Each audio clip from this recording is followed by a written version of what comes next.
为什么现在好的高达番剧如此难产？不知大家有没有这种感觉啊？自打高达00完结以后，每次看到高达新番剧的时候，心里都会想，下一部剧总该不会比这更差了吧？结果每次都啪啪打脸。本来铁血第一季还有点起色，结果第二季呢来了一个惊天大逆转，佳作直接变梗作。很多人好奇了，你这拍不好新的独立作品能理解，毕竟每个高达宇宙啊都算是一种尝试，想要做到刚好迎合当代观众的口味也挺难的。那你拍那些成功系列的续作，把老观众们喂饱不好吗？今天啊就让我们来聊聊这个话题。首先要说的就是受众问题。高达 IP 目前最大的困境就是难以吸引年轻一代的观众。为了让年轻人们看高达，日升不断尝试各种子供向作品，但都是收效甚微。相对比较成功的可能就是焦达系列吧，可是那个呢又与传统观念里边的高达剧不太一样，以至于到了水魔、校园风加百合的元素都来了，就是希望新一代观众老爷们能多看几眼。结果啊也就开头那几集的噱头比较有热度，后面大河内甚至于没有整什么狠活来挽救丢失的受关注度，真是刚妈都不如啊！可反过来，老高达粉丝是一个什么状态呢？海盗动画化愚人节到了，转发！新番虽然不好看，但是新模型想体验体验，买！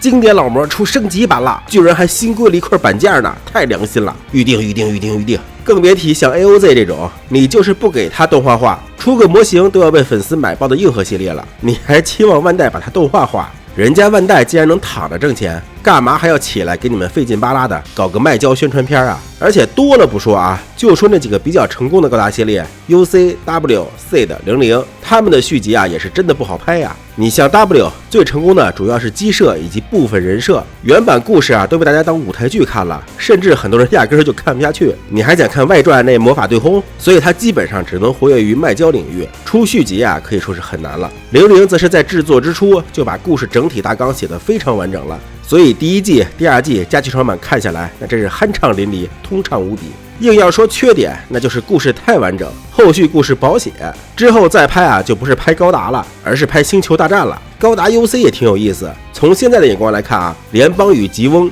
残党、新吉翁残党的故事结构，它里边可以描写东西啊确实太多了。怎奈当年富野就是一心想着结束高达系列，拍点新东西，可万代那边呢又不想丢掉高达 IP 这个大金砖，所以那段时间富野拍高达，要么是直接把时间线从 UC 0093干到0123年、0153年，甚至是 RC 纪元了。要么是直接来一个岛 A 那种高达世界线终点的作品了，突出一个我真的不想做高达了，就想做全新的动画，结果却被万代绑着，只能做披着高达皮的动画，一下就把 UC 世界的阳寿都给耗光了，就导致在 UC 宇宙故事走向如此明确的前提下，再做插叙故事会经常出现前后矛盾的问题。就比如高达 V 动画制作年代是1993年，描写的是 UC 0153年的故事，而独角兽动画制作年代是2009年，描写的却是 UC 0096的故事。93年大哥大还是高端机呢，09年 iPhone 4都快诞生了，你让09年的人去硬编科技更落后的故事，这不得让做设定的难受死？